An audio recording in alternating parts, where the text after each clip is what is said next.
I still remember the weight of her body when I pulled her from the water. Cold. Too cold. Her skin like marble, her lips drained of color. The kind of cold that tells you time has already won. My Clara. My beautiful, trusting Clara, floating face down in Fairbrook Lake like discarded trash. They were standing on the dock when I arrived. All three of them. Henrietta with her hand pressed to her chest in mock horror. Gordon pacing back and forth, phone already glued to his ear, calling someone, probably his lawyer. And Sylvia, my dead husband's cousin, wringing her hands and crying those crocodile tears she'd perfected at every family funeral. It was an accident, Henrietta said the moment she saw me. Not, I'm sorry, not we tried to save her. Just those 4 words, delivered like a business transaction. She slipped off the dock. We couldn't reach her in time. But I saw it. The guilt bleeding through Sylvia's performance. The way Gordon wouldn't meet my eyes. The nervous energy crackling between them like static before a storm. I didn't scream. Didn't collapse. I walked past them, down to the water's edge, and I waded in. The sheriff tried to stop me, but I shook him off. Nobody was going to keep me from my daughter. Nobody. Hi viewers, kindly tell us where you're watching from and what time it is. Warm welcome to the family. Enjoy the story. The paramedics were gentle when they finally took her from my arms. They wrapped her in a silver blanket that crinkled with every movement, like they were packaging something precious. But precious things don't end up at the bottom of lakes. Precious things are protected, cherished, kept safe from the wolves that circle with smiles on their faces. I sat in the back of the ambulance, water dripping from my clothes, forming a puddle at my feet. Through the open doors, I watched the Whitmores. They huddled together near their cars, whispering, planning, already spinning their version of events into something neat and acceptable, something that wouldn't stain their precious family name. Henrietta caught me staring. For just a second, something flickered across her face. Not grief, not remorse, something colder, something that looked almost like satisfaction. That's when I knew, deep in my bones, in that place where mothers know things no one else can see. This wasn't an accident. My Clara didn't slip. She was 18 years old, a swimmer since she was 6. She knew that dock better than anyone. Someone pushed her. The funeral was small. The Whitmores sent flowers, white lilies, because of course they did, but they didn't come. Too grief-stricken, Henrietta's secretary said over the phone. As if I'd believed that woman had ever grieved a day in her life. I buried my daughter on a Tuesday.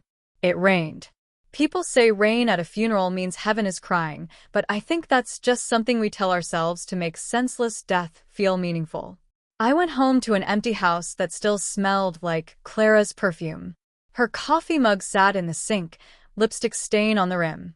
Her jacket hung by the door. I couldn't touch any of it. Couldn't move anything. Because moving her things meant accepting she was gone, and acceptance felt like betrayal. 3 weeks passed in a fog. I existed, but didn't live. The police closed their investigation. Accidental drowning, they said. Case closed. The Whitmores released a statement expressing their deep sorrow and requesting privacy during this difficult time. Privacy. As if they were the victims. Then, on a Thursday morning, I found the envelope. No stamp. No return address. Just my name written in careful block letters, slipped under my front door sometime during the night. My hands shook as I opened it. Inside was a single sheet of paper with 7 words that changed everything. I know who pushed your daughter. The handwriting was familiar. Hauntingly familiar. I traced the letters with my fingertip, my mind racing through possibilities. The slant of the W, the way the G curled at the bottom. I'd seen this before. Years ago. In another lifetime, when I still had family beyond the vultures circling my grief. I flipped the envelope over, searching for any clue, and that's when I saw it. Pressed into the wax seal on the back, so faint I almost missed it, was a symbol I hadn't seen in 20 years. A raven with outstretched wings. My brother's mark. Raymond. If you've ever lost something precious and wanted justice, don't forget to subscribe. This story will remind you that silence can be powerful. I met Charles Whitmore at a gallery opening in Manhattan. I was 23, wearing a dress I'd saved 3 months to buy, pretending I belonged among people who spent more on wine than I made in a week. He found me staring at a painting I didn't understand, trying to look thoughtful instead of confused. "It's terrible, isn't it?" he whispered, leaning close enough that I could smell his cologne, something expensive and woodsy. "The artist is my mother's friend. Nobody has the guts to tell her he can't paint." I laughed. Actually laughed, not that polite titter you give strangers at fancy parties. And just like that, Charles Whitmore decided I was worth his time. The courtship was a whirlwind. Dinners at restaurants where the menus had no prices. Weekend trips to the Hamptons. Meeting his family at their estate, a sprawling monster of a house that looked like it had been designed to intimidate rather than welcome. Henrietta Whitmore sat in the drawing room like a queen on her throne. She was 60 then, but looked ageless in that way wealthy women do when they've had enough work done to erase time, but not enough to look unnatural. Her eyes were ice chips as they traveled over me, cataloging every flaw, every sign that I didn't belong. "Eleanor," she said, my name sounding like an accusation. "Charles tells me you work in—" What was it? "Marketing. Graphic design," I corrected, keeping my voice steady. "How practical." The word dripped with disdain. She turned to Charles. "Darling, your father and I were hoping you'd bring Margot. The Ashford girl. You two were so well matched." Charles squeezed my hand under the table. A silent apology. Or maybe a warning. Gordon appeared before dessert, Charles's younger brother by 2 years, but decades apart in disposition. Where Charles was warm and easy, Gordon was calculating. Sharp. His smile never reached his eyes, and his handshake lasted a beat too long, like he was trying to establish dominance. "So you're the one," he said, looking me up and down. "Charles has been keeping you hidden." "Not hidden," Charles said. "Just private." Gordon grabbed a glass of scotch from a passing server. "Well, don't get too comfortable. Mother has a whole list of candidates she's still vetting." But Charles loved me. Or at least I believed he did. We married 6 months later in a small ceremony his family attended with smiles as fake as the flowers at a funeral. Would you stay with someone whose family never accepted you? Tell me what you'd do in the comments. The first few years were bearable. We lived in the city, far enough from the Whitmore estate that I could pretend his family existed in another universe. Charles worked at the family company, something involving real estate and investments I never fully understood. I kept designing, building a small client base, carving out my own identity. Then I got pregnant. Henrietta showed up at our apartment unannounced the day after we told her. She swept through our living room like she was inspecting property, touching our things with barely concealed disgust. "I'm assuming you'll stop working now," she said. It wasn't a question. Why would I do that? Because Whitmore wives don't work, dear. We maintain the family image. We host. We support our husbands. We raise proper heirs. She paused, her gaze dropping to my stomach. "You're hoping for a boy, I trust." "I'm hoping for a healthy baby," I said. Her smile was poison. "Of course. Though a son would be preferable. The Whitmore name passes through men, after all." Clara was born on a snowy February morning. 7 pounds 3 ounces. Perfect in every way except one. She wasn't a boy. Henrietta arrived at the hospital with a massive floral arrangement and barely concealed disappointment. She held Clara for exactly 45 seconds before handing her back. "She's lovely," she said, the word hollow. "Better luck next time." Charles stood by the window, silent. He'd been silent a lot lately. The man who once defended me at family dinners now simply changed the subject. The man who'd promised his family wouldn't come between us now spent weekends at the estate without me, taking business meetings I wasn't invited to. "Charles," I said that night, Clara sleeping in the bassinet beside my hospital bed. "Did you hear what your mother said? She didn't mean anything by it. She said better luck next time. Like our daughter is a disappointment." "Eleanor, don't start. You're exhausted. You're emotional. Let's not make this bigger than it is." That's when I realized he wasn't offending me less. He'd stopped defending me entirely. The years that followed were a slow erosion. Charles became more Whitmore than the man I'd married. He started siding with his mother in arguments. Started suggesting I dress differently, speak differently, be different. Started staying late at the office, then coming home smelling like perfume that wasn't mine. I stopped asking questions. Stopped fighting. I focused on Clara instead, my beautiful, brilliant girl who deserved better than the family she'd been born into. Clara was 5 when Gordon made his first comment. We were at a family dinner, one of those mandatory Sunday gatherings where Henrietta held court and everyone pretended we were normal. She's quite small for her age, isn't she? Gordon said, watching Clara pick at her food. The Whitmore genes usually produce stronger children. She's perfectly healthy, I said. Still. No brothers or sisters on the horizon. Charles, old boy, you're not letting the family line die with just this. This. He called my daughter this like she was a failed experiment. Charles said nothing, just cut his steak and chewed slowly, eyes on his plate. That night, I packed our bags. Told Charles the first was taking Clara and leaving. He didn't fight me. Didn't beg me to stay. He just asked how much money I'd need to keep quiet about why. That's when I understood. I wasn't his wife. I was his mistake. And Clara was the evidence. But 3 days before I planned to leave, Charles died. Heart attack, the doctors said. Sudden. Unexpected. Fatal. He was 42 years old. The funeral was massive. Half of New York's elite showed up to pay respects to the Whitmore family, not to Charles. Henrietta played the grieving mother perfectly, dabbing at dry eyes with a lace handkerchief. Gordon gave a eulogy that made Charles sound like a saint. I stood in the back with Clara, both of us in black, both of us invisible. And then came the reading of the will. Charles had left everything to Clara. The inheritance, the trust fund, the shares in the family company. Everything bypassed Henrietta and Gordon entirely, flowing directly to his daughter. The room went silent. Henrietta's face turned the color of spoiled milk. Gordon's jaw clenched so tight, I thought his teeth might crack. This is clearly a mistake, Henrietta said, her voice shaking with barely controlled rage. Charles would never. It's dated and witnessed, the lawyer interrupted. Completely legal and binding. Ms. Eleanor Whitmore is the trustee until Clara reaches 25. I felt their eyes on me. Not grief. Not acceptance. Pure, un dilute da tred. That's when I knew. These people weren't going to let go of the Whitmore fortune without a fight.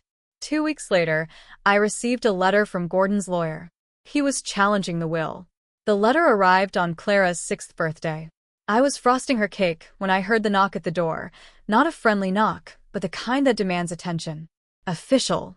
Cold. The process server looked bored as he handed me the envelope. Eleanor Whitmore? Yes. You've been served. He turned and walked away before I could respond. Inside was a 30-page legal document that boiled down to one simple message. Gordon wanted everything, and he was willing to destroy me to get it. The petition claimed Charles had been mentally compromised when he wrote the will. That I'd manipulated him, isolated him from his family, taken advantage of a grieving man who just lost his father months before his own death. It painted me as a gold digger who trapped a wealthy man and was now stealing his child's inheritance. Every word was a lie, but lies backed by Whitmore money and Whitmore lawyers had a way of becoming truth. Clara found me crying in the kitchen an hour later, her birthday cake forgotten.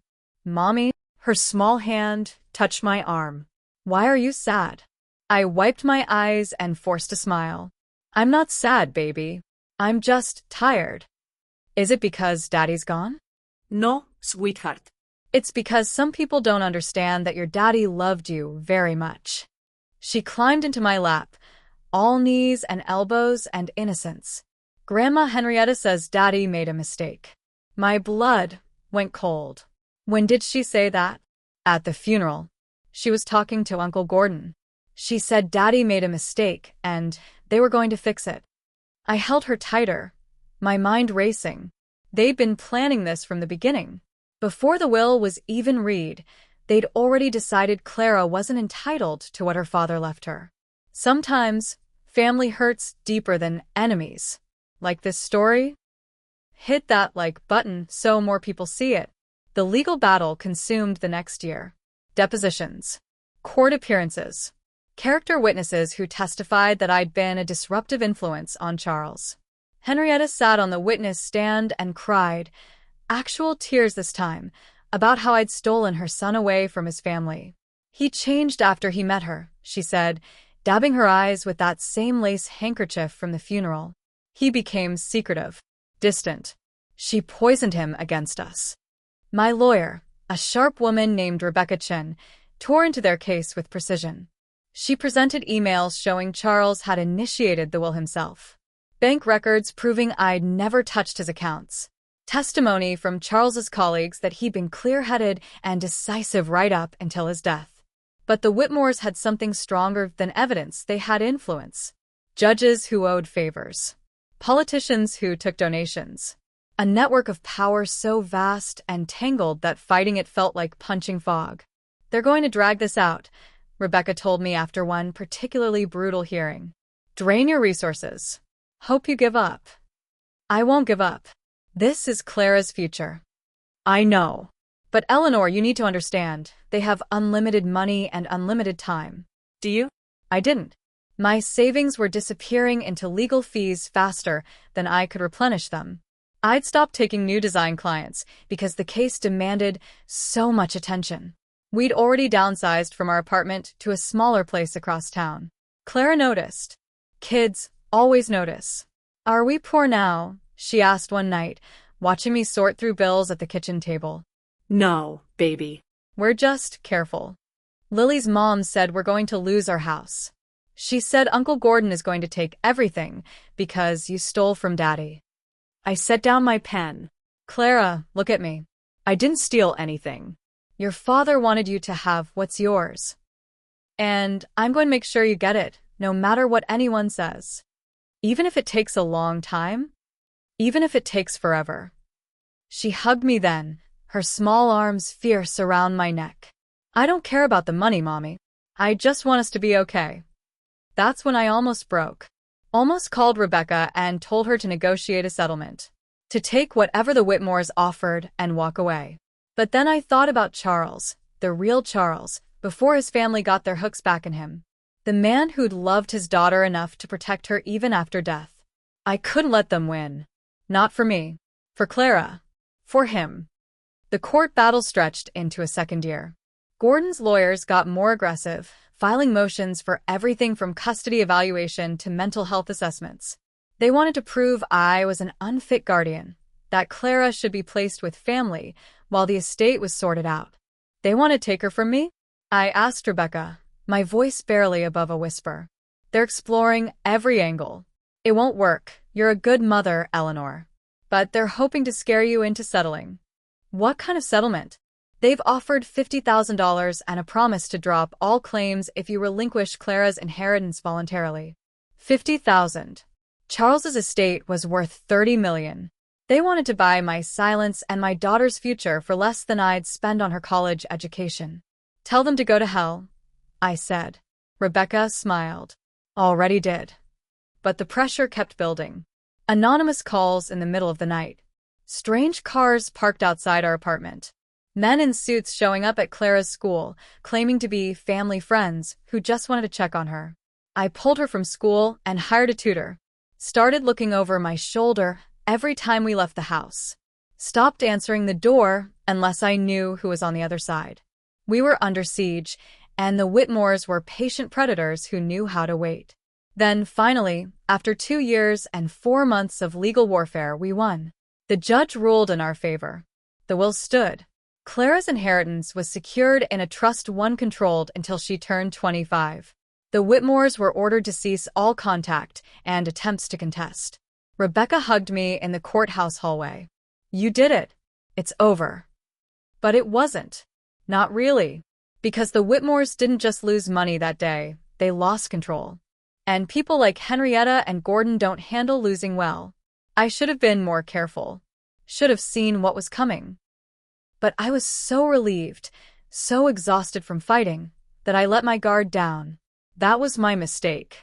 Because 3 months after the court ruling, Henrietta called with an olive branch. She wanted to make amends, to build a relationship with her only grandchild, to prove the family could move past their differences. I should have said no, should have hung up the phone and never looked back. But Clara was 12 by then, and she'd been asking about her grandmother, wondering why we didn't see the family anymore, asking if it was her fault.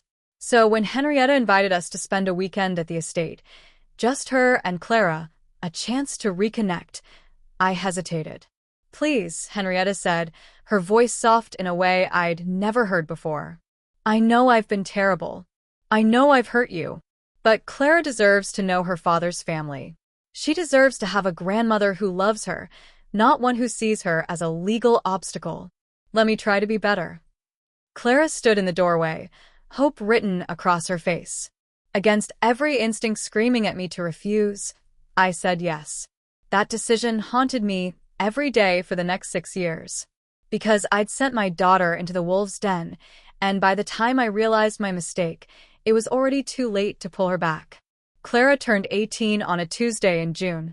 We celebrated with chocolate cake and cheap champagne in our small apartment, just the two of us, the way we'd done everything since Charles died. She'd grown into a beautiful young woman, tall like her father, with his dark hair and my green eyes. Smart. Kind. Everything the Whitmores weren't. She'd survived their attempts to destroy us and came out stronger for it. Mom, she said that night, picking at her cake. Can I ask you something? Always. Do you think Grandma Henrietta meant what she said? About wanting to be better? My stomach tightened. We'd done a few supervised visits over the years. Awkward lunches where Henrietta played the reformed matriarch and I watched every word, every gesture, waiting for the knife. But nothing had happened. No more legal battles. No more midnight phone calls. Just an old woman trying, or pretending to try, to know her granddaughter. Why do you ask? She invited me to the lake house. Just for a long weekend. She said she wants to give me something that belonged to Dad. Clara's eyes were hopeful in a way that made my chest ache. I know you don't trust her. I get it. But I'm 18 now and I want to know that side of my family, even if they're complicated. Every fiber of my being screamed to say no, to keep her close, to protect her from people who'd already proven they saw her as nothing more than an obstacle to wealth and power. But she was right, she was 18, an adult. I couldn't lock her in a tower forever, no matter how much I wanted to. If you go, I said slowly, you take your phone. You check in every few hours. And if anything feels wrong, you leave. Deal? She hugged me. Deal. Thank you, Mom. This means everything. I held her tight, memorizing the moment. The way she smelled like vanilla and summer. The sound of her laugh. The warmth of her arms around me. If I'd known it was the last time I'd hold my daughter alive, I would never have let go. What would you do if your gut told you the truth, but no one believed you? Comment below. The first day, Clara called 3 times. She was fine. The lake house was beautiful. Henrietta was being nice, surprisingly nice. They'd gone shopping in town, had dinner on the terrace, talked about Charles and the family history. She's showing me photos of Dad when he was young, Clara said, her voice bright. He looked just like me, Mom. It's kind of amazing. That's great, baby. You still feeling okay about being there? Yeah. I mean, Uncle Gordon is here and he's kind of weird. And Cousin Sylvia won't stop asking about the trust fund. But Grandma keeps shutting them down. It's actually nice. Like she really is trying. I wanted to believe it. Wanted to think people could change, that Henrietta had finally accepted her granddaughter. But something cold settled in my gut anyway. Remember, if anything feels off, I'll leave, I know. Mom, stop worrying. I've fine. The second day, she called twice. Still fine. They'd gone out on the boat. Henrietta had given her a necklace that belonged to Charles's grandmother. Everything was good. The third day, she called once. Her voice sounded tired. You okay? I asked. Yeah, just everyone's kind of intense today. Gordon's drinking a lot. Sylvia keeps making comments about the inheritance, about how I don't deserve it. Grandma told him to stop, but the energy is weird. Come home, Clara. Just tell them you're not feeling well, and come home. It's fine, Mom. Really? Just one more night, and then I'll be back. Promise. That was Sunday at 4 in the afternoon. The last time I heard my daughter's voice. Monday morning, my phone stayed silent. I told myself she was sleeping in. Teenagers sleep late. It was fine. Everything was fine. By noon, the silence felt like weight pressing against my chest. I called her phone. It rang and rang, then went to voicemail. I called the lake house. No answer. I called Henrietta's cell. Straight to voicemail. By 2 o'clock, I was in my car, driving the 3 hours to Fairbrook Lake with my hands shaking on the wheel and dread pooling in my stomach like poison. I arrived just after 5. The sun was setting, painting the lake gold and red. Beautiful. Peaceful. Wrong. Police cars lined the driveway. An ambulance. People in uniforms moving with urgent precision around the dock. I ran. Didn't think, just ran, my feet pounding against gravel and grass until I reached the water's edge. That's where I saw her. My Clara. Face down in the lake, her dark hair spreading around her like ink in water. Her white dress billowing. Her body utterly, impossibly still. I screamed. Actually screamed. A sound I didn't know I could make. Something animal and broken and wrong. Someone grabbed me. A sheriff's deputy. Strong arms holding me back as I fought to reach her. Ma'am, you can't. That's my daughter. Let me go. That's my daughter. They were pulling her out. Paramedics in the water, moving too slow, too careful. Because it didn't matter anymore. Anyone could see she was gone. I broke free and waded in.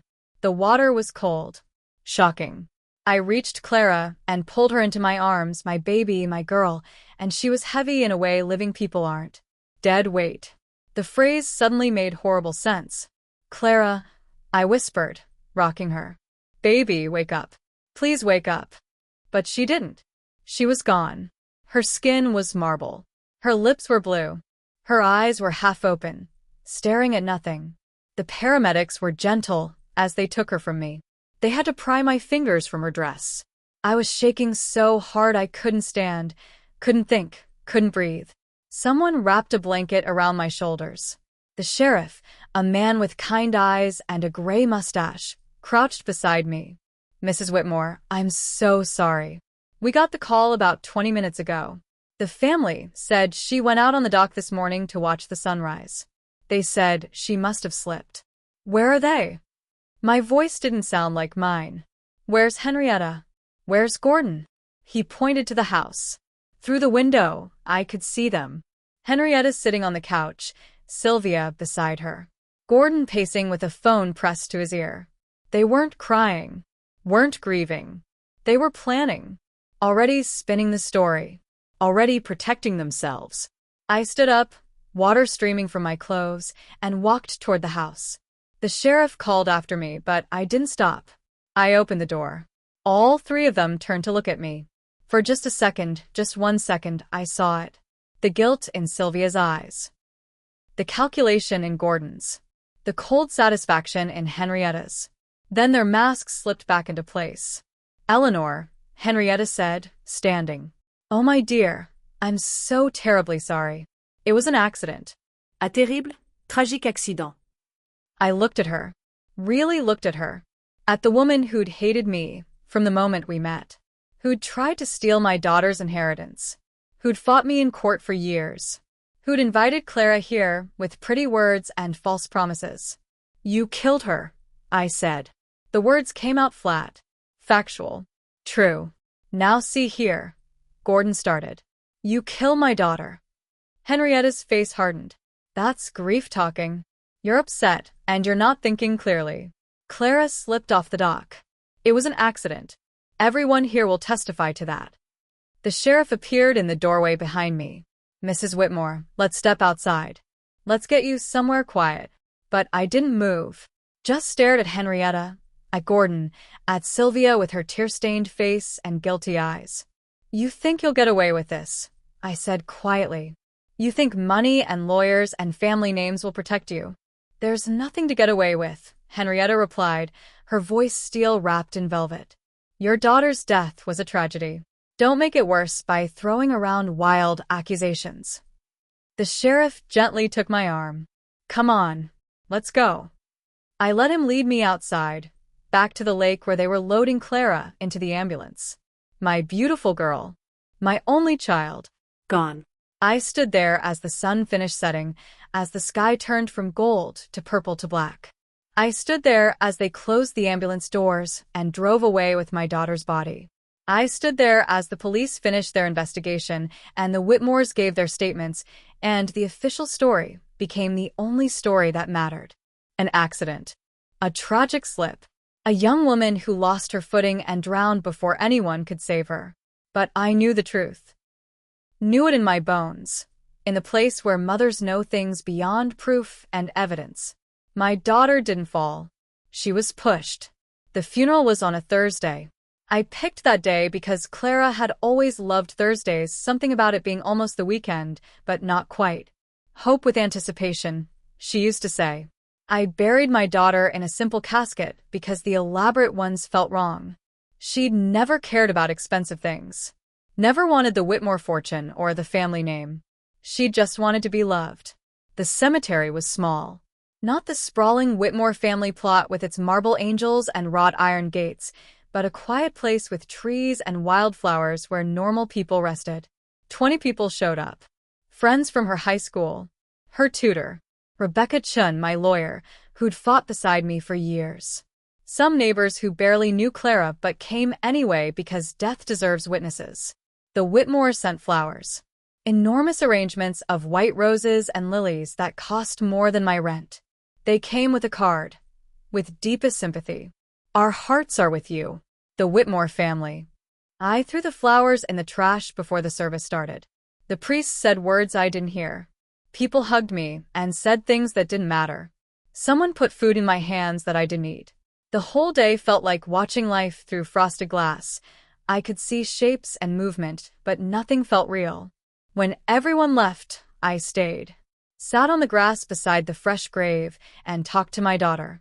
"I'm sorry you whispered." "I'm sorry I let you go. I'm sorry I didn't protect you. I'm sorry I believed they could change." The stone was simple. Just her name, her dates, and the words, "beloved daughter." I'd wanted to add, "murdered by the Whitmores," but Rebecca talked me out of it. "You need evidence," she'd said gently. "Right now, all you have is suspicion. But mothers don't need evidence. Mothers know." I went home to an empty apartment that felt like a mausoleum. Clara's room was exactly as she'd left it. Bed made. Books stacked on the nightstand. Her favorite sweatshirt draped over the desk chair. I couldn't go in. Couldn't touch anything. Couldn't face the reality that she'd never come home. Days blurred together. I existed but didn't live. Ate because my body demanded it. Slept because consciousness was too painful. Moved through hours like a ghost haunting my own life. People called. I didn't answer. Rebecca came by with groceries. The neighbors knocked with casseroles I never ate. The world kept spinning while I stayed frozen in the moment I pulled my daughter from the water. If you believe justice always finds a way, drop a heart emoji in the chat. 3 weeks after the funeral, I finally went to the police. Sheriff Morrison sat behind his desk, that same kind expression on his face. But kindness wasn't justice. Sympathy wasn't action. "Mrs. Whitmore," he said gently, "I understand you're grieving. But we've closed the investigation. There's no evidence of foul play." She didn't slip. My voice was hoarse from disuse. Clara was a swimmer. She knew that dock. She wouldn't have just fallen. People have accidents, even experienced swimmers. The dock was wet from morning dew. She could have lost her footing. They killed her. The Whitmores. They invited her there to what? Push her off a dock in front of multiple witnesses. He leaned forward. "Mrs. Whitmore, Eleanor, I know about your history with that family. I know about the court battles and the bad blood. But you can't let your feelings about them turn a tragedy into a conspiracy. It's not a conspiracy. It's murder. Then show me proof. Give me evidence. Give me anything concrete, and I'll reopen the investigation immediately. He spread his hands. But right now, all I have is a grieving mother making accusations against a prominent family based on nothing but suspicion. I left without another word. There was no point. The Whitmores owned this town the same way they owned everything else, with money and power and carefully maintained appearances. I was alone. Clara was gone. And her killers were free. That's when the darkness came. Not sadness, darkness. A vast, empty thing that swallowed everything good and left only cold rage behind. I stopped going out. Stopped answering the door.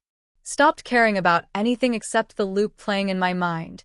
My daughter's body in the water. The guilt in Sylvia's eyes. Henrietta's cold satisfaction. They'd gotten away with it. They'd killed Clara and walked away clean, and there was nothing I could do. I was powerless. Alone. Defeated. Then, for weeks after the funeral, the letter arrived. I almost didn't see it.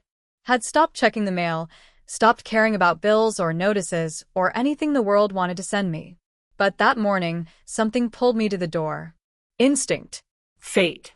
Clara's ghost guiding my hand. The envelope was cream-colored. Expensive paper. No stamp. No return address. Just my name in careful block letters slipped under my door sometime during the night. My hands shook as I opened it. Inside was a single sheet of paper with 7 words. I know who pushed your daughter. The world tilted. I read it again. And again. 7 words that changed everything. 7 words that meant someone else knew the truth. I flipped the envelope over, searching for any clue, and that's when I saw it. Pressed into the wax seal on the back, so faint I almost missed it, was a symbol I hadn't seen in 20 years. A raven with outstretched wings. My brother's mark. Raymond. We'd been close once, before life and choices pulled us in different directions. He joined the military at 18, disappeared into a world of shadows and secrets. I'd fallen in love with Charles, disappeared into the Whitmore family drama. We'd stopped talking after a fight. Something stupid about him, not coming to my wedding, me not understanding why he'd chosen a life of violence. Years of silence stretched between us until he became more memory than person. But I'd never forgotten his mark. The raven he used to draw on everything. His notebooks. His letters. His signature on the rare cards he sent from whatever base or country he was stationed in. He was here. In town. Watching. And somehow, he knew what the Whitmores had done. I grabbed my phone with shaking hands and searched through old contacts until I found it, a number I hadn't called in 2 decades. My finger hovered over the dial button. What if he didn't answer? What if I'd imagined the raven? What if grief was making me see connections that didn't exist? But then I thought of Clara, of her body in the water, of Henrietta's satisfaction and Gordon's calculation and Sylvia's guilt. I pressed dial. The phone rang once. Twice. 3 times. Then a voice I'd almost forgotten, deeper now, rougher, worn by time and whatever he'd seen in those 20 years of silence. Eleanor, Raymond said. Not a question. A statement. Like he'd been waiting for this call. You sent the letter. My voice cracked. I did. How did you know? How did you? Not over the phone. There's a diner on 5th and Madison. The Bluebird. Meet me there in an hour. Come alone. And Eleanor. Yeah. They think no one saw. But someone did. The line went dead.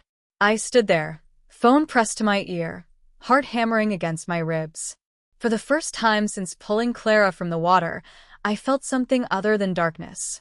I felt hope. And beneath that, burning cold and patient, I felt the first whispers of revenge. Raymond was waiting in the back booth when I arrived. 20 years had carved lines into his face that weren't there before. His hair was shorter, graying at the temples. But his eyes, those dark, watchful eyes, were exactly the same. He stood when he saw me. Not quite a hug, not quite a handshake. Just a moment of recognition between two people who used to know each other completely. "You look tired," he said. "My daughter died." The words came out flat. Factual. "I'm not sleeping much." "I know." I'm sorry, Eleanor. "I'm so damn sorry." We sat. A waitress came by, but Raymond waved her off. This wasn't a social visit. This was something else entirely. "How long have you been watching?" I asked. 3 months. Since the court ruling about Clara's inheritance. He pulled out a tablet from a worn leather bag. "I keep tabs on family. Old habit from the service. When I saw the Whitmores lost their legal battle, I knew they wouldn't let it go. People like that don't accept defeat." "So, you just showed up?" "I drove up from Virginia. Got a room in town. Started surveillance." He tapped the tablet. "Gordon's gambling debts. Henrietta's medical bills. She's sicker than she lets on. Sylvia's affair with a married senator. These people are drowning in secrets and desperation. Your daughter's trust fund was their life raft." My hands clenched around my coffee cup. "Tell me what you saw." Raymond's jaw tightened. "Are you sure you want to know?" "Once I show you, there's no unknowing it. They killed my daughter and called it an accident. I need to know exactly what happened." He studied my face for a long moment, then nodded. "I placed cameras around the lake house property 2 weeks before Clara arrived. Hidden. Professional grade. The kind we used overseas for surveillance ops." "You were military intelligence?" "Among other things. The details don't matter. What matters is what I recorded." He turned the tablet toward me. "This is from Sunday morning, 6:47 a.m. Ever had someone fight for you when you couldn't fight for yourself? Tell me below." My finger hovered over the play button. Part of me didn't want to see. Didn't want the confirmation that would turn suspicion into certainty. But I needed this. Needed proof that I wasn't crazy, that my daughter's death wasn't just tragic luck. I pressed play. The footage was grainy but clear enough. Dawn light painted the lake in shades of gray and gold. The dock stretched out into calm water. Empty. Peaceful. Then Clara appeared at the edge of the frame. She was wearing the white dress I'd last seen her in, now preserved as evidence in some police locker. Her hair was pulled back. She walked onto the dock slowly, carefully, holding a cup of coffee. She sat down at the end, legs dangling over the edge. Just sitting, watching the sunrise. Alive. My throat closed. I couldn't breathe. Couldn't look away. "Keep watching," Raymond said quietly. 2 minutes passed. Clara sipped her coffee. The lake was glass smooth. Then movement at the shore.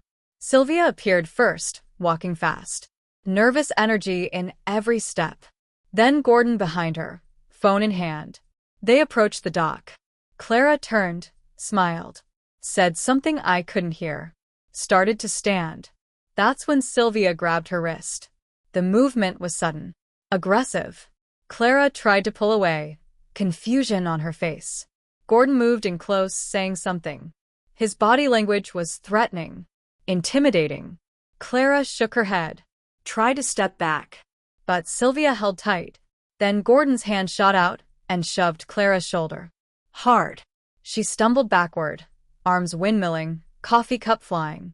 Her mouth opened in what must have been a scream. And then she fell. The splash was silent on the video. Clara disappeared beneath the surface. Sylvia stood frozen, hand over her mouth. Gordon looked around quickly, checking if anyone had seen. They waited. Seconds ticked by. 10, 20, 30. Clara didn't surface. Gordon grabbed Sylvia's arm and pulled her off the dock. They ran toward the house. Not to get help. To establish an alibi. The video kept playing. 1 minute. 2 minutes. 3 minutes of empty dock and still water. Then Henrietta appeared.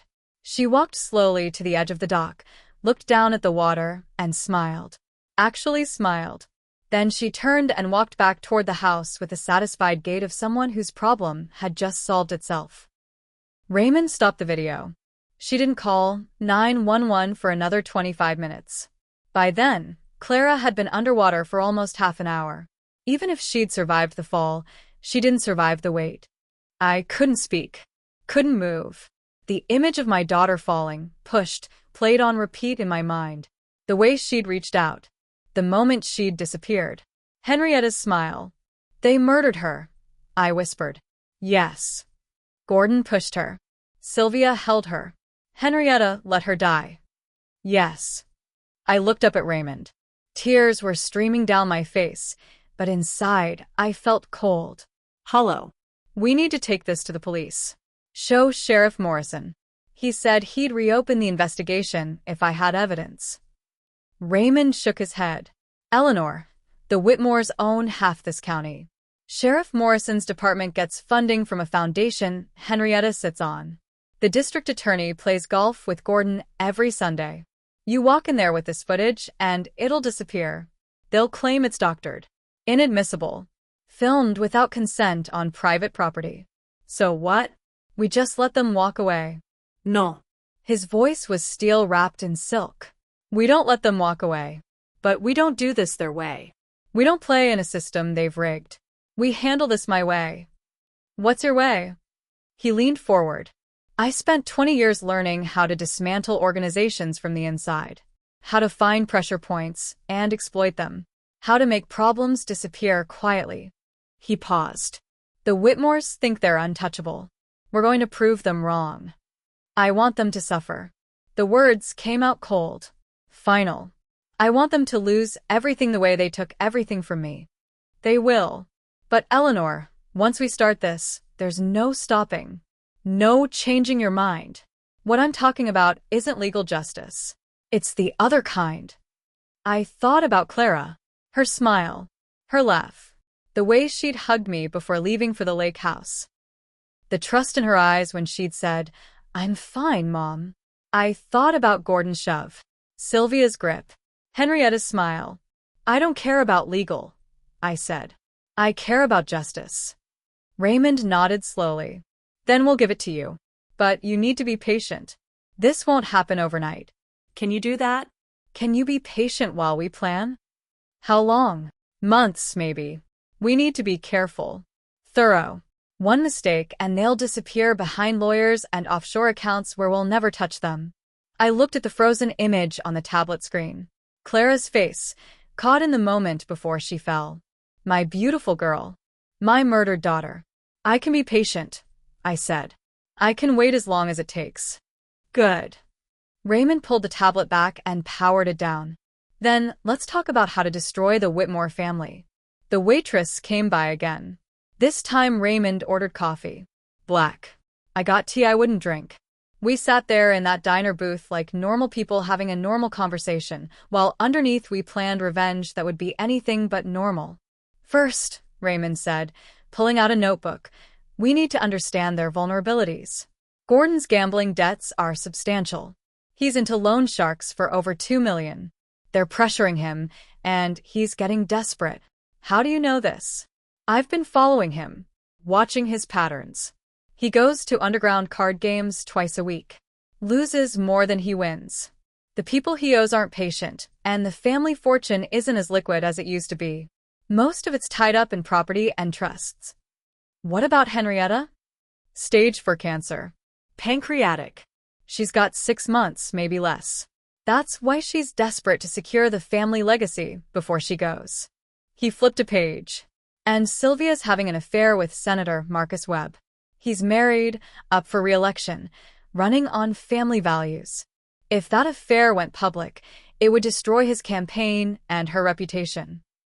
I absorbed this information. The Whitmores, who looked so powerful, so untouchable, were actually falling apart at the seams. So, we have leverage. We have pieces. Now, we need to put them together into something that brings them all down at once. Raymond looked up from his notes. But here's the thing, Eleanor. Whatever we do, your hands have to stay clean. You need plausible deniability. An alibi. Distance from anything that happens. Why? Because Clara's trust fund reverts to you if something happens to the Whitmores before she would have turned 25. If they all suddenly suffer catastrophic losses and you're anywhere near it, people will ask questions. We need you invisible. Innocent. Just a grieving mother tending her garden while justice handles itself.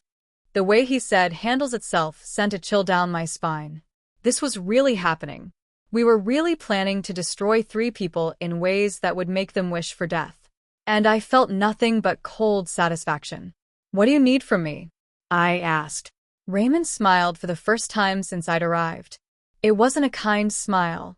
It was the smile of a predator who'd just spotted wounded prey.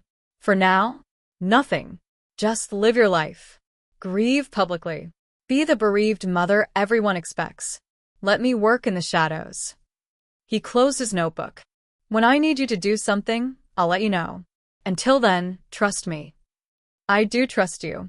You're the only family I have left." Something softened in his expression. "I'm sorry I wasn't there. For your wedding. For Clara's childhood. For any of it. I let my pride and my anger about your choices get in the way of being your brother. You're here now. That's what matters." We left the diner separately.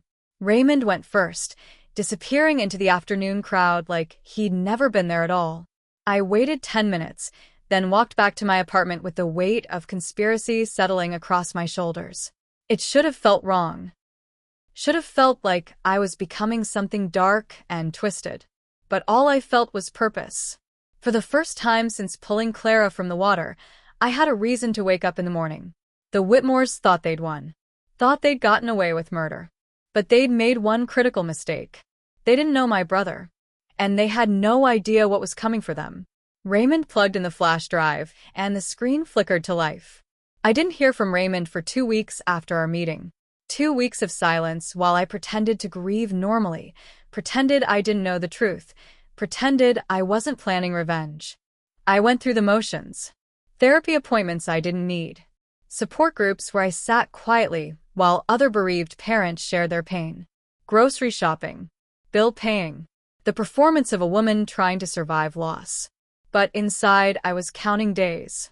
Waiting for Raymond to contact me. Wondering what he was doing in the shadows while I played the grieving mother in the light.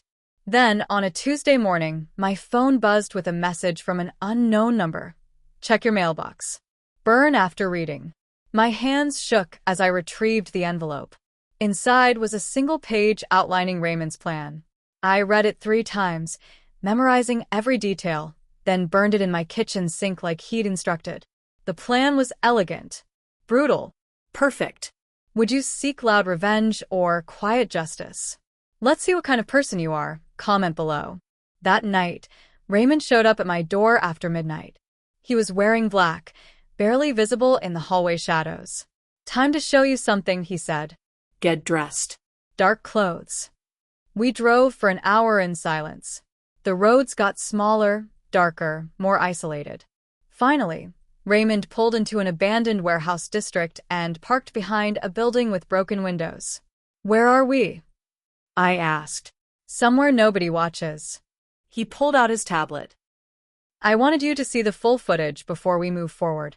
You need to understand exactly what happened. Every detail. Every moment." He opened a file labeled Fairbrook Lake, full surveillance. "This is everything from that morning. Not just the dock. The whole property. Audio included." My stomach clenched. "There's audio?" "Directional microphones. Hidden in the trees. Military grade." He looked at me seriously. "Eleanor, this is going to be hard to watch. Harder than the clip I showed you. Are you sure you want to see it? I need to know what they did to my daughter." He nodded and pressed play. The footage started at 6:30 a.m. Clara walked out of the lake house, coffee in hand, wearing that white dress. She looked peaceful. Happy even. She settled onto the dock and pulled out her phone. Then the audio picked up. Faint at first, but growing clearer as figures approached from the house. Gordon's voice. "You're sure she's alone?" "Sylvia. Henrietta's still sleeping. It's just her. Just do it quick, Gordon." "I'm not doing anything. You grab her. I'll make sure she goes in." Then we wait. What if someone sees? Nobody's up yet. And even if they are, we're family. We were trying to help. She slipped. These things happen. They were planning it. Discussing her murder like it was a business transaction. My hands clenched into fists. Raymond glanced at me, but said nothing. The video showed them approaching the dock. Clara turned, smiled. Uncle Gordon. Sylvia. You're up early. Wanna watch the sunrise with me? Actually, Clara, we need to talk to you about something. Gordon's voice was friendly. False. About the trust fund. I thought Grandma said we weren't discussing that this weekend. Your grandmother doesn't control your money, dear. Sylvia moved closer. You do. And we think you should consider signing some of it over to help the family.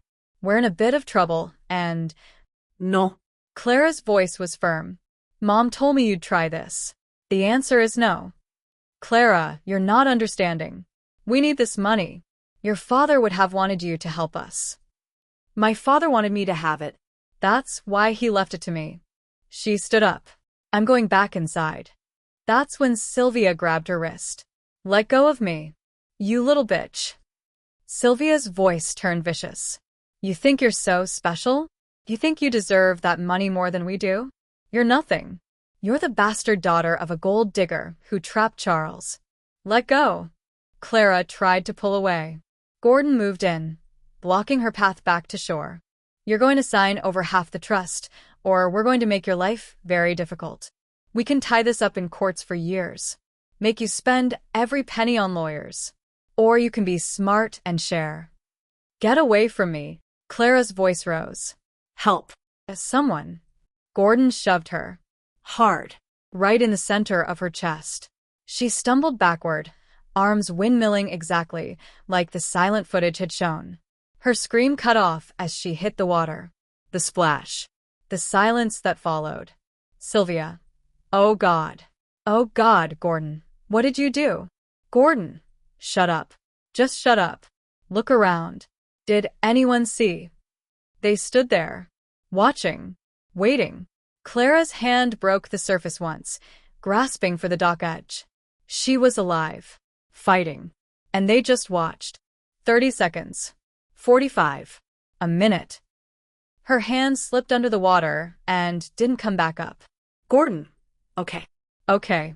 We were never here. We were in the house. We didn't see anything. She came out here alone and slipped. Sylvia was crying. We killed her. We killed her, Gordon. We didn't kill anyone. She slipped. That's the story. That's what happened. Now get inside and get yourself together before you screw this up for both of us. They ran back toward the house. 3 minutes later, Henrietta appeared. She walked to the dock, looked down at the water, and I heard her voice through the audio. Finally. One less problem to deal with. She stood there for 23 minutes, smoking a cigarette, making phone calls, giving Clara's body time to ensure she was truly dead before calling for help. The footage ended. I sat in Raymond's car, shaking. Not from grief. From rage. Pure, white-hot rage that burned away everything else. They didn't just kill her, I whispered. They let her drown while they watched. She was alive, Raymond. She was fighting and they just stood there. I know. Henrietta waited. Made sure she was dead before calling anyone. I know. I looked at him. I want them destroyed. Not just exposed. Not just arrested. Destroyed. Everything they are, everything they have, everything they value. I want it gone. Raymond's expression was grim. Then that's what we'll do. But Eleanor, we can't go to the police with this. Not yet. Once this footage surfaces, they'll know someone was watching. They'll know it was surveillance. They'll lawyer up and disappear behind a wall of legal protections we can't penetrate. Then what do? We use what we know to take everything from them first. Their money, their reputation, their freedom. We dismantle their lives piece by piece until they have nothing left to hide behind. He closed the tablet. Then, when they're broken and exposed and desperate, we give this footage to the police. Not Sheriff Morrison. Federal investigators. People the Whitmores don't own. How long will that take? 3 months. Maybe 4. Can you wait that long? I thought about Clara's hand breaking the surface, reaching for help that never came. I thought about Henrietta's smile and Gordon's calculation and Sylvia's tears that came too late to matter. I can wait, I said. I can wait as long as it takes to watch them fall. Raymond started the car. Then let's get started. Phase 1 begins tomorrow. We drove back through the darkness, two shadows planning justice in the quiet spaces between midnight and dawn. The Whitmores had killed my daughter and thought themselves safe. They had no idea the storm that was coming for them. Raymond said, "Then we'll do this my way, quietly." The company was called Harper and Graywood Holdings. It existed only on paper, in corporation documents, a website, a prestigious-sounding address in Manhattan that was actually just a mail forwarding service. Raymond had created it from nothing in less than a week. Shell companies hiding behind other shell companies, all leading back to offshore accounts that couldn't be traced. It was a ghost dressed in expensive clothes, and it was about to become Gordon Whitmore's obsession. Real estate development, Raymond explained, showing me the glossy brochures he'd had printed. Lakefront properties in upstate New York. Prime land supposedly about to be rezoned for commercial development. The investment opportunity of a lifetime. But there is no land. There's land. It's just worthless. Swampland 20 miles from the nearest town, protected wetlands that will never be zoned for anything. But on paper, with the right presentation, it looks incredible. And Gordon will invest? Gordon is desperate. He owes loan sharks over $2 million. The family estate is mortgaged to the breaking point. He needs a big win fast, or he's going to end up at the bottom of a river. Raymond smiled coldly. We're going to give him exactly what he thinks he needs. If you're loving this story, hit like and subscribe. The storm's just beginning. The approach was subtle. Raymond didn't contact Gordon directly. Instead, he had an associate, actually an old military buddy who owed him favors, mention the Harper and Graywood opportunity at one of Gordon's underground poker games. Exclusive investment opportunity. Limited partners only. The kind of deal that turns millions into tens of millions. Gordon took the bait immediately. Within a week, he'd contacted Harper and Graywood's executive office, asking for details. Raymond, playing the role of a senior investment manager named Marcus Hartwell, sent him projections and surveys and architectural renderings that made the swampland look like paradise. I watched him from across the street when he received the information packet, Raymond told me. You should have seen his face. Pure greed. He thinks this is his way out. What if he does due diligence? What if he sends someone to look at the actual land? He won't. He's too desperate and too arrogant. Desperate people skip steps. And arrogant people think they're too smart to be fooled. Raymond pulled out another document. Plus, I've made sure several legitimate sources confirm the development deal. Fake news articles. Staggered investor testimonials. Everything a man in a hurry would check without digging deeper. The investment required $2 million, exactly the amount Gordon owed his loan sharks. Raymond had researched, planned, and targeted the number precisely. But Gordon didn't have $2 million in liquid assets. Everything was tied up in the estate, in trusts, in properties he couldn't quickly liquidate. That's where Henrietta came in. Raymond had anticipated this. He'd structured the investment timeline to create urgency, only 30 days before the opportunity closed. Gordon would need to move fast, and the only person with access to that kind of cash was his mother. I imagined him going to her, Begging. explaining that this investment would save the family, secure their future, solve all their financial problems in one stroke.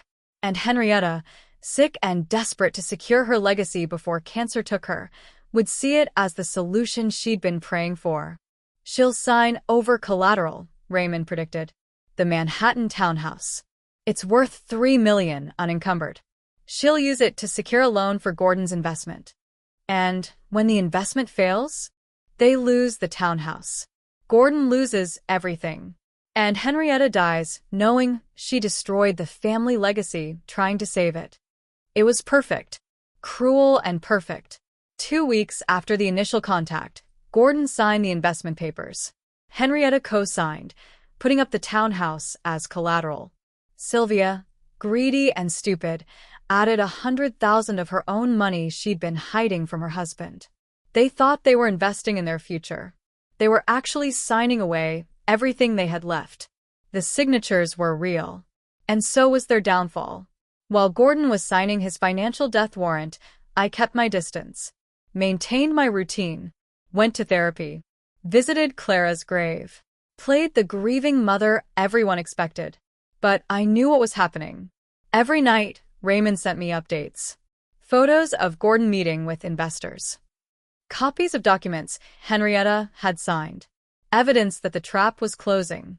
3 weeks until the investment deal officially collapses, Raymond told me during one of our midnight meetings. Harper and Graywood will declare bankruptcy. The land will be revealed as worthless. And the Whitmores will lose everything they put in, plus the townhouse, when the loan comes due. What about the loan sharks Gordon knows? Raymond's smile was predatory. I've made sure they know about the investment. They think Gordon's about to come into money. When he doesn't, when he's even more broke than before, they're going to come collecting. And Gordon won't have anything left to give them. Will they hurt him? Probably. But that's not our concern. That's just consequences catching up to choices. I should have felt guilty. Should have felt like I was becoming something dark and twisted. But every time doubt crept in, I remembered the footage. Clara's hand breaking the surface. Henrietta's smile. The 23 minutes of casual cruelty. They'd earned this. Every bit of it. The month passed slowly. Gordon grew more confident as the investment progressed. I saw him once at a distance, leaving a restaurant downtown. He looked relaxed, happy, like a man whose problems were about to disappear. He had no idea his problems were just beginning. Henrietta made a rare public appearance at a charity gala. The cancer was visible now. She'd lost weight, moved slowly, held herself carefully like someone in constant pain. But she smiled for the cameras and gave a speech about family legacy and the importance of securing futures. She was already dead. She just didn't know it yet. Sylvia posted on social media about exciting new opportunities and financial freedom. She'd already spent her $100,000 in her mind, planning renovations and vacations, and a new car. The money was gone. The trap was set. All that remained was watching it snap shut. 3 weeks and 4 days after the initial investment, Harper and Graywood Holdings collapsed. The news broke on a Wednesday morning. Company bankrupt, development deal revealed as built on falsified surveys, investors left holding worthless contracts. Gordon's $2 million was gone. Sylvia's $100,000 was gone. And the loan on Henrietta's townhouse came due immediately, with no way to pay it. Within 24 hours, the bank seized the townhouse. Within 48 hours, Gordon's loan shark showed up at his apartment demanding payment he couldn't provide. Within 72 hours, Henrietta suffered a massive stroke brought on by stress and rage. She survived, but barely. Paralyzed on one side, unable to speak clearly, trapped in a body that had betrayed her the same way she'd betrayed my daughter. Gordon disappeared. Just vanished one night, leaving behind debts and threats and a family in ruins. Rumor was he'd fled to South America, but nobody knew for sure. Sylvia's affair with Senator Webb was exposed. Anonymously leaked photos and emails that destroyed his campaign and her reputation. Her husband divorced her. Her friends abandoned her. She lost everything: money, status, family, future. The Whitmore empire collapsed in less than 2 weeks. Everything they'd built over generations gone. Everything they'd killed for, dust. And I sat in my apartment, tending my small garden on the balcony, completely invisible while their world burned. Raymond came by the night after Henrietta's stroke. "It's done," he said. "They're broken. All 3 of them. Is it enough?" "Not yet. But it's close. One more piece, and then we end this." He handed me an envelope. Inside was a package addressed to the FBI's Financial Crimes Division. It contained evidence of money laundering, fraud, and corruption that would tie the Whitmores to crimes going back decades. Things Raymond had uncovered during his surveillance. Things that would bury them forever. "Tomorrow," he said. "We mail this tomorrow. And then we wait for the investigators to come." I looked at the envelope, at the evidence that would finish what we'd started. At justice wrapped in paper and bound with string. "And the footage?" I asked. "The video from the lake?" "That goes to federal investigators next week. Once they've started building the criminal case. Once the Whitmores have no resources left to fight back." "Will they go to prison?" Gordon if they find him. Sylvia, absolutely. Henrietta? He paused. She's dying. The stroke accelerated everything. She's got weeks, maybe days. Prison or no prison, cancer's already given her a life sentence. I thought about that. About Henrietta dying alone, broke, destroyed. About Gordon running and hiding and looking over his shoulder forever. About Sylvia losing everything she'd valued. Good, I said. And I meant it. The signatures were real. And so was their downfall. The FBI agents arrived at what remained of the Whitmore estate on a Tuesday morning. I wasn't there, of course. Wasn't anywhere near. But Raymond had cameras set up, and he showed me the footage later. 6 agents. 3 vehicles. Enough warrants to fill a briefcase. They tore through the house like surgical instruments cutting out cancer, room by room, document by document, year by year of accumulated secrets. Henrietta was barely conscious in her hospital bed when they questioned her. Half paralyzed, slurring her words, drooling. They read her rights anyway, listed the charges. Fraud. Money laundering. Tax evasion. Conspiracy. The empire she'd built was revealed to be rotten at its foundation. She couldn't even cry.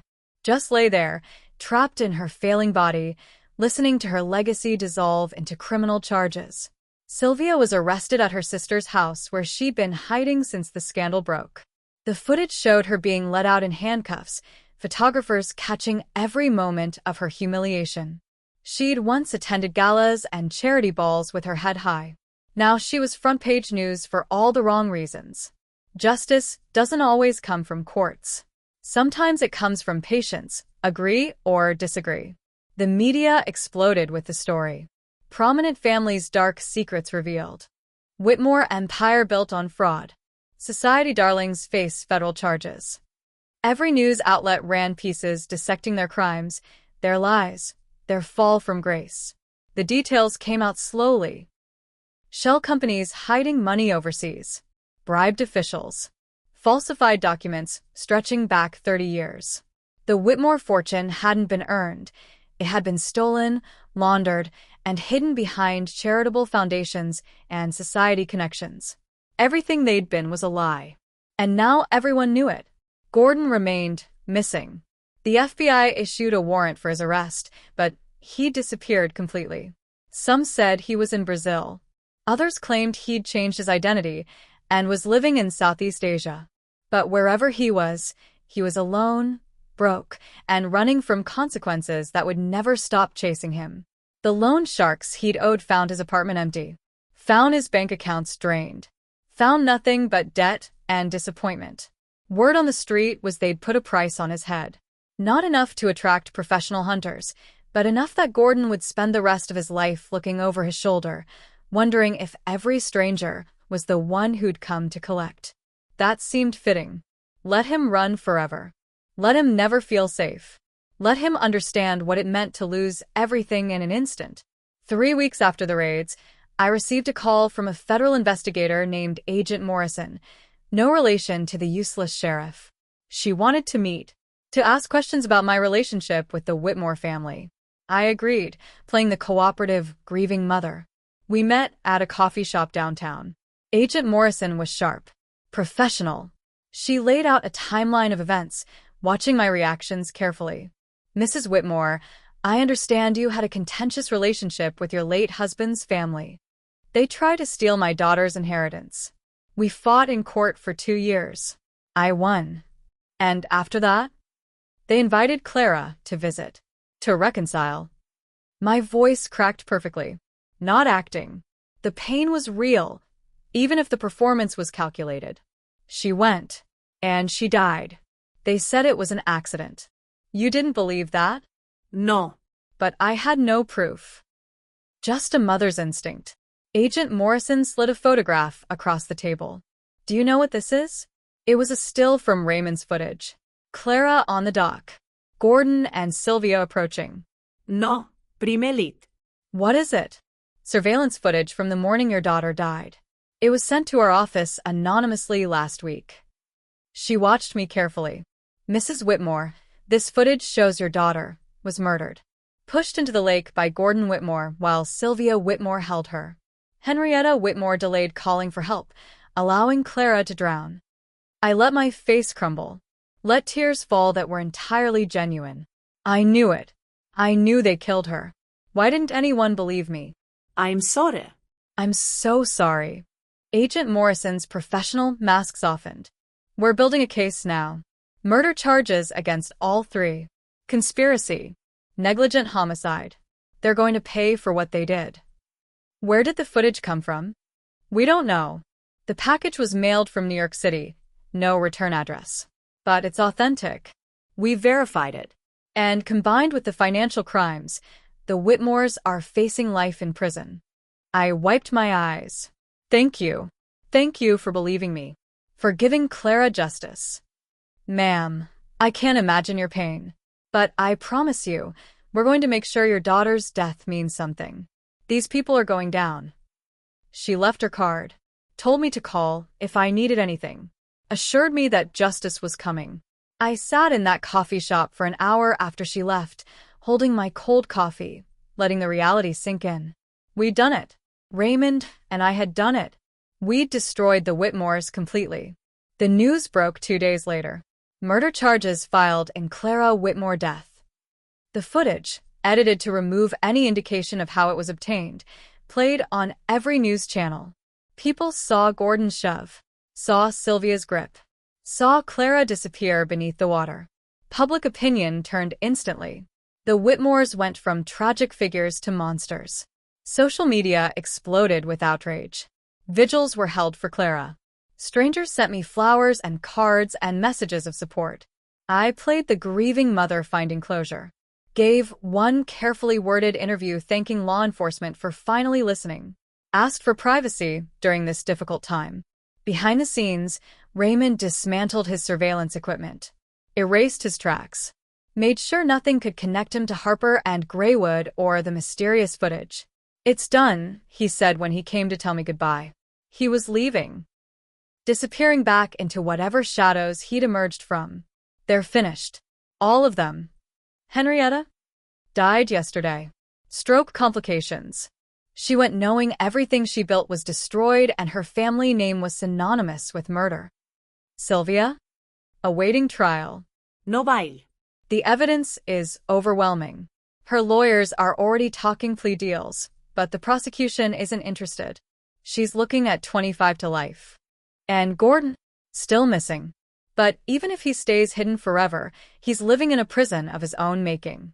No money. No identity. No future.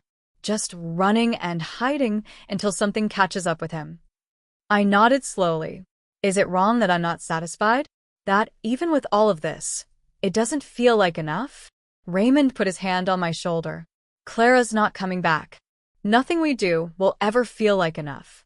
But they paid, Eleanor. They lost everything. And they'll keep losing until there's nothing left. I keep thinking about that moment. When she reached for the dock. When she was still alive, and they just watched. I know. But she didn't die for nothing. Her death exposed monsters. Brought down an empire built on corruption. Made sure no one else will suffer at Whitmore hands. He squeezed my shoulder. That's something. Maybe not enough, but something.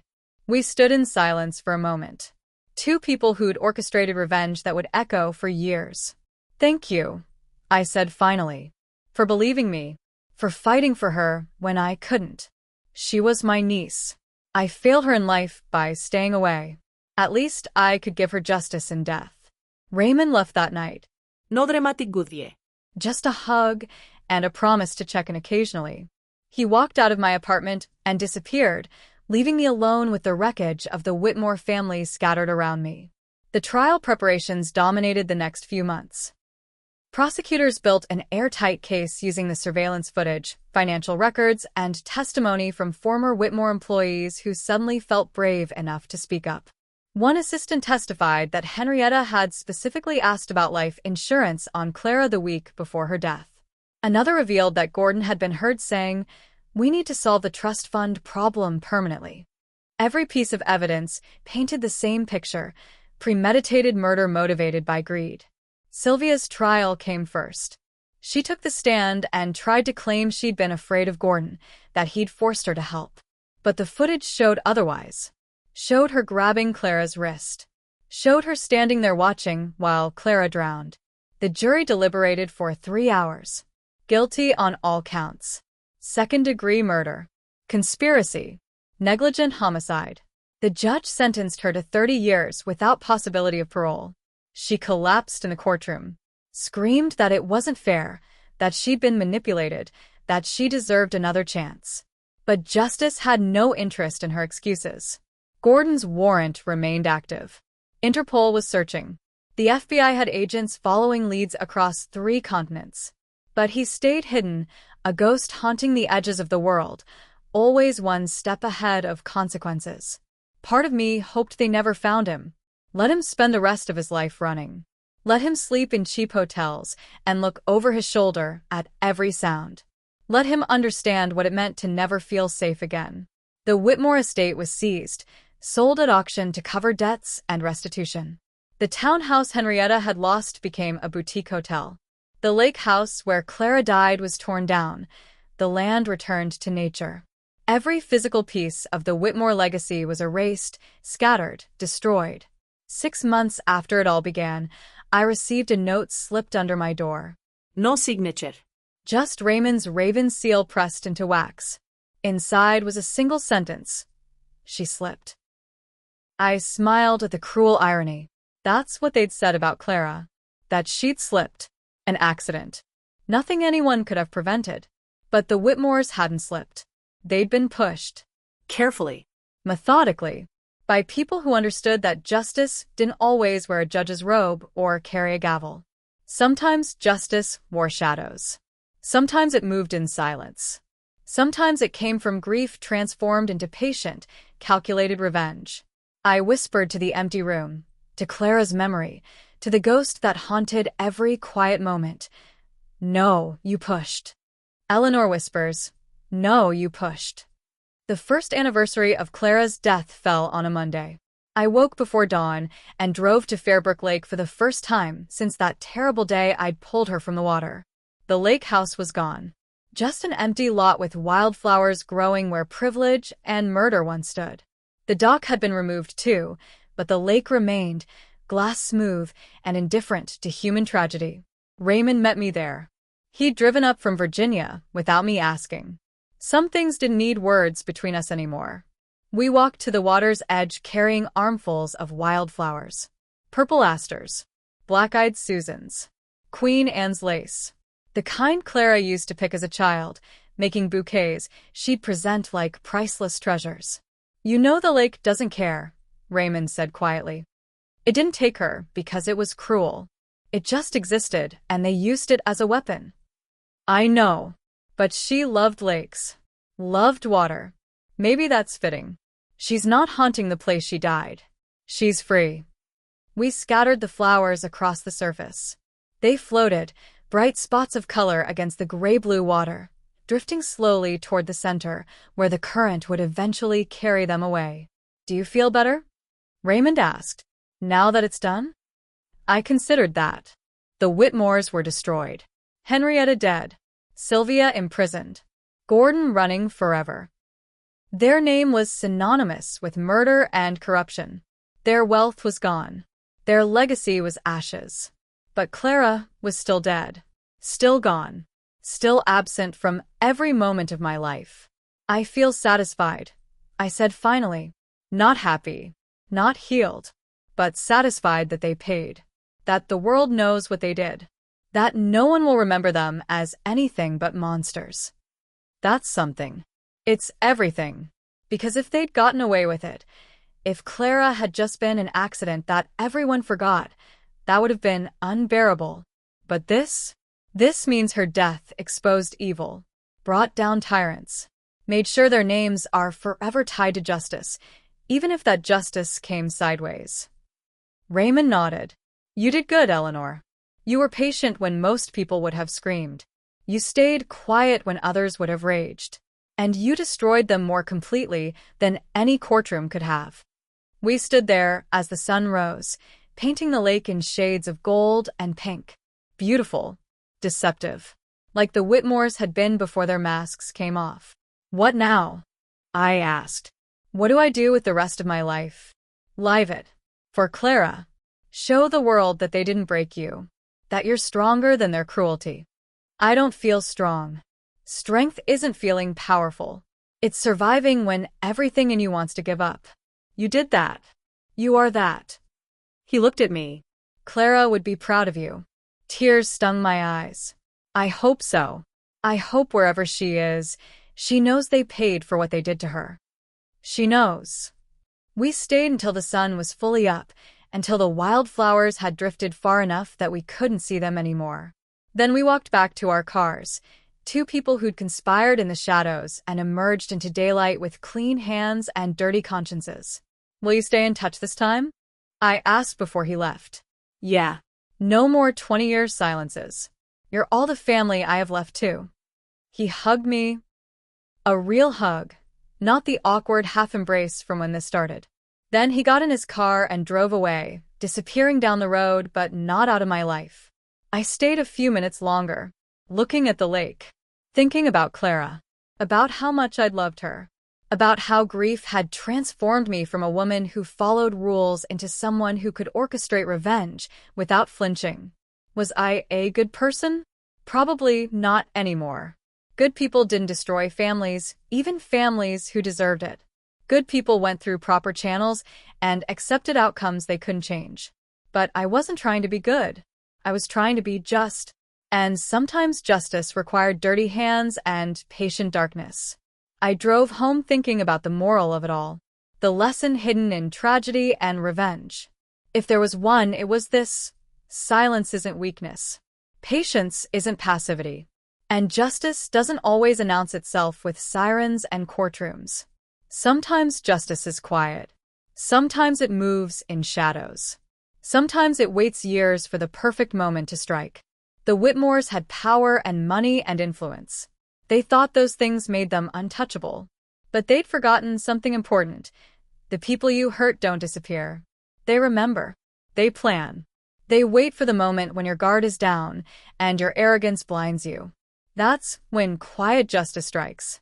That's when patience becomes power. That's when the grieving mother you dismissed reveals she was never as helpless as you assumed. I pulled into my apartment complex and sat in the car for a moment, watching ordinary people live ordinary lives. Going to work, walking dogs, carrying groceries.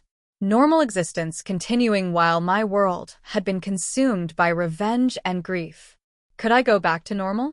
Did I want to? Maybe. Eventually. But not yet. For now, I needed to sit with what I'd done. Accept that I'd become someone capable of destroying people systematically.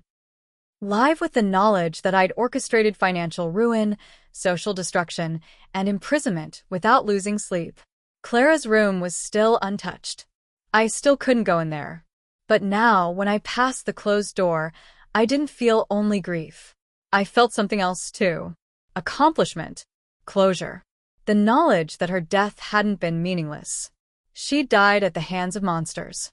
But her death had exposed those monsters. Destroyed them. Made sure they'd never hurt anyone else. That was her legacy. Not the trust fund or the inheritance or the Whitmore name.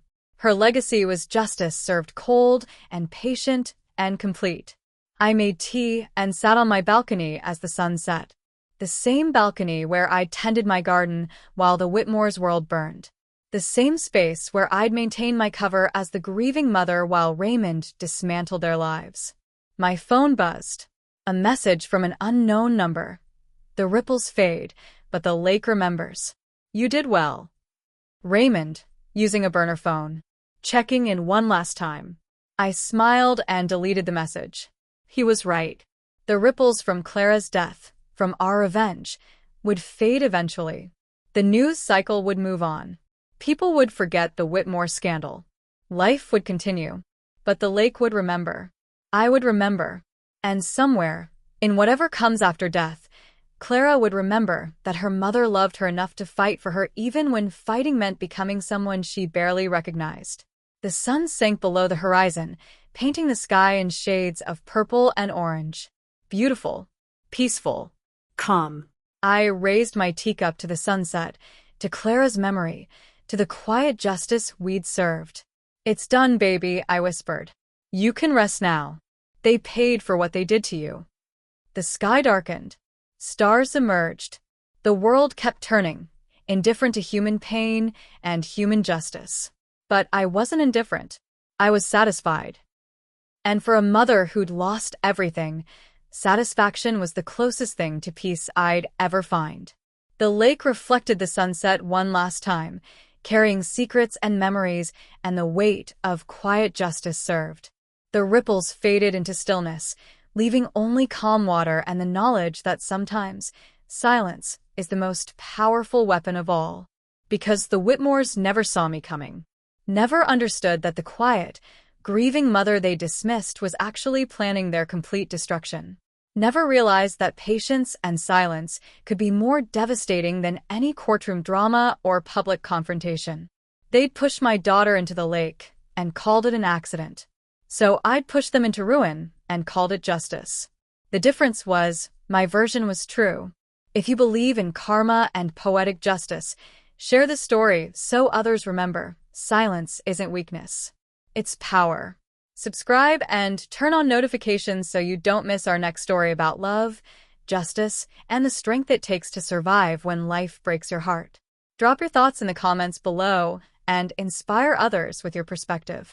Where are you watching from, and what would you have done in Eleanor's place? Your story might be exactly what someone else needs to hear today. Thank you for being part of this family.